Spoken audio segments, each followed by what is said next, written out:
इस वक्त की बड़ी खबर। न्यू मेडिकल अस्पताल के बाहर मृतक युवक के परिजन एवं कांग्रेस व भाजपा नेताओं ने दिया धरना, अपराधियों को पकड़ने की मांग। अहिंसा सर्किल पर चाकू मारकर एक युवक की हत्या करने की वारदात को अंजाम देने के मामले में कार्यवाही नहीं होने पर आत्महत्या की चेतावनी की है। परिजनों ने अस्पताल में तोड़फोड़ कर जोरदार हंगामा किया और आक्रोश जताया। अस्पताल के गेट का शीशा तोड़ दिया गया। मौके पर एडिशनल एसपी, एडीएम सहित कई पुलिस व प्रशासनिक अधिकारियों ने समझाइश की, लेकिन फिलहाल परिजन मानने को तैयार नहीं हुए हैं। मौके पर पुलिस का भारी जाब्ता मौजूद है। समाज के लोगों द्वारा लगातार धरना प्रदर्शन किया जा रहा है और नारेबाजी कर आक्रोश जताया जा रहा है। मौके पर कांग्रेसी नेता राखी को उत्तम सहित अन्य नेता जनप्रतिनिधि भी पहुंचे और धरना प्रदर्शन का समर्थन दिया। परिजन 50 लाख रुपए के मुआवजे, सरकारी नौकरी की मांग उठा रहे हैं, तो वहीं जिला कलेक्टर सहित अन्य अधिकारी को मौके पर बुलाने की मांग कर रहे हैं। वारदात सीसीटीवी में कैद हो गई थी। तस्वीरों में आप देख सकते हैं किस प्रकार वारदात को अंजाम दिया जा रहा है। मामूली बात को लेकर हुए विवाद के बाद हमला का हत्या कर दी गई थी। हमले पर एक अन्य युवक भी घायल हो गया था। इस मामले में अब परिजनों को समाज के लोगों द्वारा धरना दिया जा रहा है और प्रदर्शन किया जा रहा है। अस्पताल परिसर में पुलिस का भारी जाब्ता मौजूद है और फिलहाल परिजनों से समझाइश की जा रही है।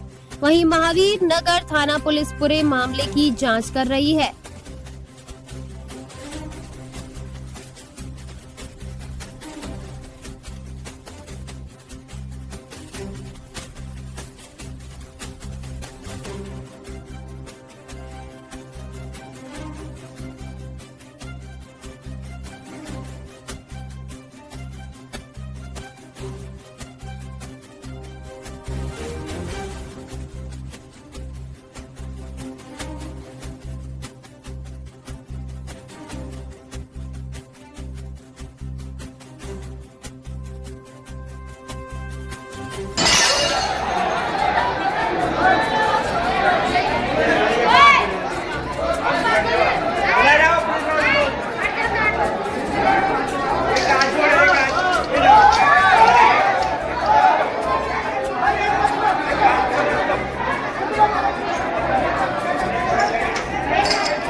देवर है, लेकिन देवर का किसका परिवार होता है आज हम सब समझते हैं कि कौन कितना एक सरकारी परिवार और तीसरी अंतिम मांग जो है मुआवजे के तौर पे सारा खर्चा माफ।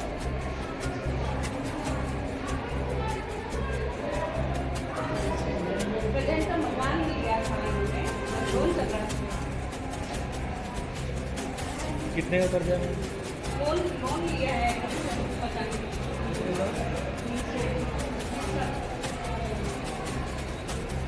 और भी जो भी ले रखे हैं और इनके मदर इन लोग के नाम में भी वो एक्सपायर है।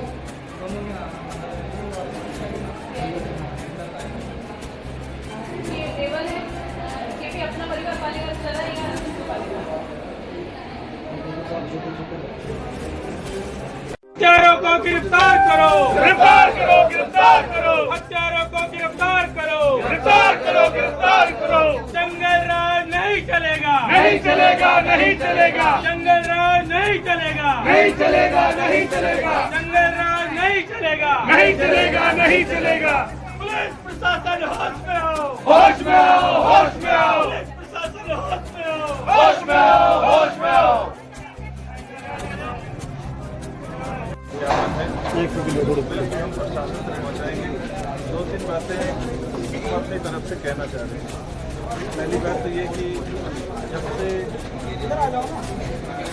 घटना होने के तुरंत बाद से लगातार उनका पीछा करें, आइडेंटिफाई हो,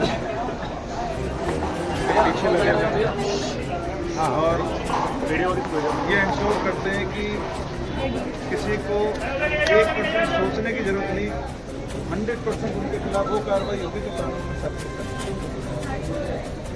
उस बारे में मैं आपको विश्वास दूँ। घटना के बाद से ही ओवरनाइट हम काम कर रहे हैं और हमारी टीमें भी लगी हुई हैं। 1% किसी तरह की कोई रियायत आरोपियों के खिलाफ किसी भी सूरत में नहीं बरती जाती। इस बारे में आप आश्वस्त हैं। मैं आपको अपनी तरफ से विश्वास देता हूँ। ये मैम इतना तो नहीं, इससे जल्दी करेंगे। ये हमारी जिम्मेदारी है।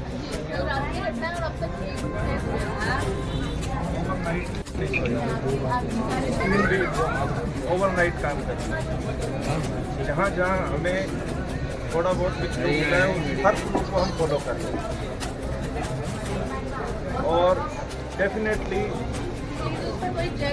आपको सोचने की जरूरत नहीं। आपके रस्तों वाले लोग जब उसमें बीच में पड़ते हैं ना तो आम आदमी के साथ इंसाफ नहीं होता, तो झेलना पड़े तो इस तरह की पैदा ना हो। घर में अकेले बचे हूँ,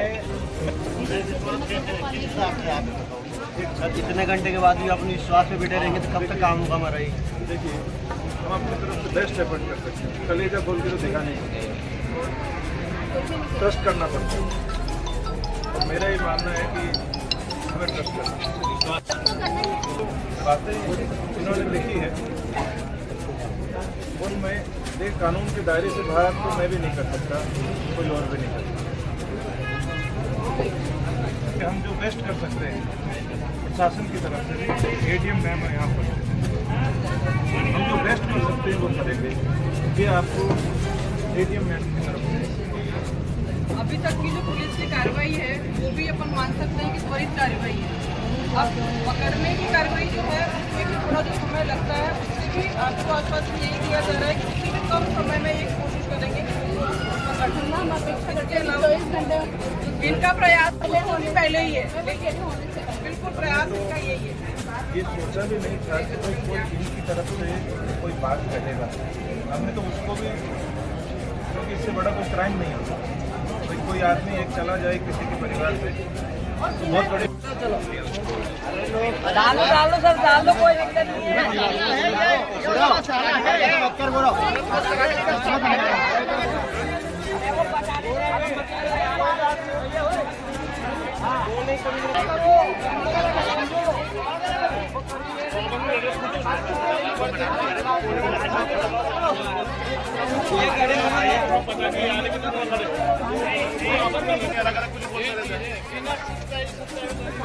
हर आदमी दोस्तों में आपस में लड़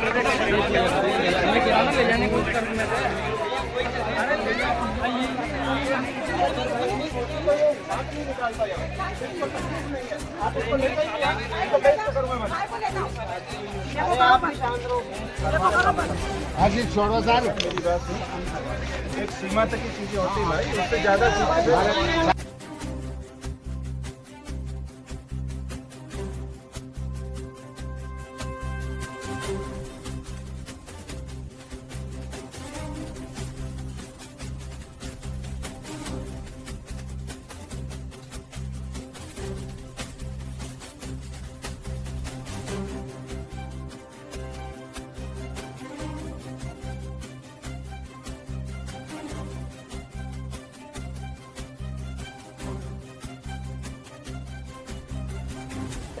पहले तो मेरा ये है कि मेरे पति के हत्यारे को सजा मिला। वो बोला दूसरा मेरे बच्चों को कौन ध्यान रखेगा, कौन इतना कर्जा हो रहा है मेरे पति के पर उसको कौन करेगा। मैं जब तक नहीं हटूंगी जब तक मेरी 2 मांगे पूरी नहीं होगी।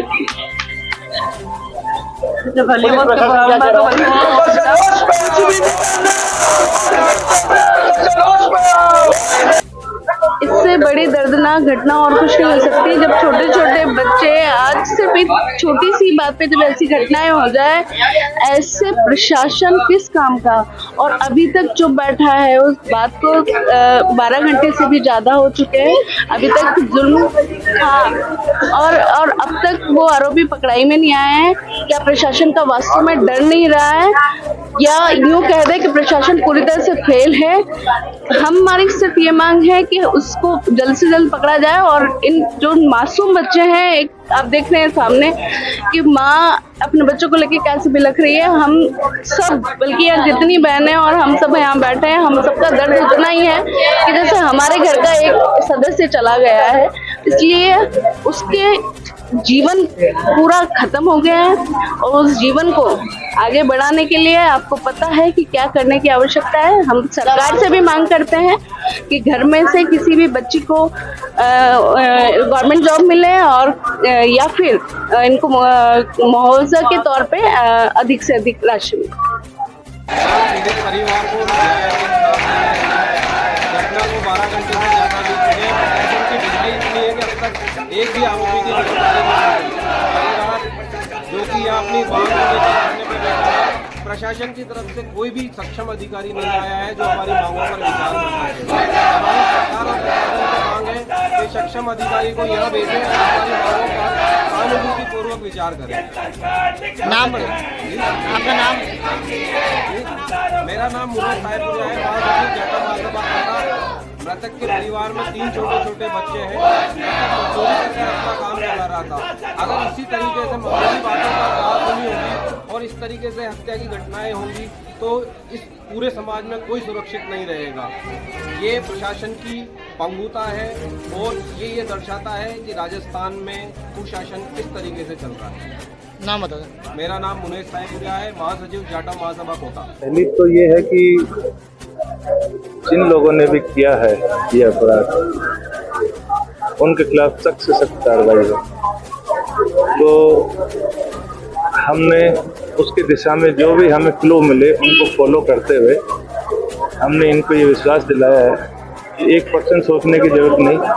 आरोपी कोई भी हो, उसके खिलाफ कानून के प्रावधान में जो सख्त से सख्त कार्रवाई होती है उसके लिए हम प्रयास करेंगे। अनुसंधान में हर वो व्यक्ति जो इसके लिए दोषी है उसके खिलाफ कार्रवाई करेंगे और जल्द से जल्द कार्रवाई। अभी तक जितने भी हमारे पास क्लू मिले उन सबको हमने फॉलो करके तार्किक अंत तक पहुंचाने का प्रयास कर रहे हैं। सारी चीज़ें रिकॉर्ड पर ले रहे हैं, क्योंकि अभी कुछ चीज़ें ऐसी हैं जो बिना कानूनी सपोर्ट के हम नहीं कर सकते। FIR दर्ज होने के बाद, एविडेंस रिकॉर्ड पे लेने के बाद अग्रिम कार्रवाई होता है। ये इन्होंने जो ज्ञापन दिया है उसमें जो इन्होंने बातें कही हैं, इनका ये कहना है कि एक इनका लोन है जिसमें डिफाल्टर है। तो संबंधित ADM मैडम भी यहाँ मौजूद थे। संबंधित बैंक अधिकारी से बात करके उन्होंने ये आश्वासन दिया है कि इनकी जो पेनल्टी है वो पेनल्टी वेव हो जाएगी। इसके अलावा भी जो बेस्ट पॉसिबल किया जा सकता है कानून के दायरे में रह करके, तो बेस्ट पॉसिबल ऐसा प्रस्ताव बना के भेजेंगे और मंजूरी आने पे वो बेस्ट पॉसिबल इनको जो मदद हो सकती है वो करेंगे। जब तक इनका ये फीडबैक वापस नहीं आ जाता, जब तक परिवार को किसी भी तरह की बैंक की तरफ से कोई समस्या नहीं आए। देखिए, अपराध करने वाला सिर्फ अपराधी होता है। ये बात सही है कि वो किसी का भी परिजन भी हो सकता है, किसी का भी बेटा भी हो सकता है, किसी का भी भाई भी हो सकता है, लेकिन कानून की परिभाषा में जिसने अपराध किया वो केवल अपराधी है। उसको कानून के प्रावधान में जो भी बेस्ट पॉसिबल बनता है वो सजा मिले। शव का पोस्टमार्टम कब तक हो सकता है सर? शव का पोस्टमार्टम जैसे ही परिजन यहाँ से हमें काम करने के लिए फ्री करेंगे, हम आगे की कार्रवाई करेंगे। जी।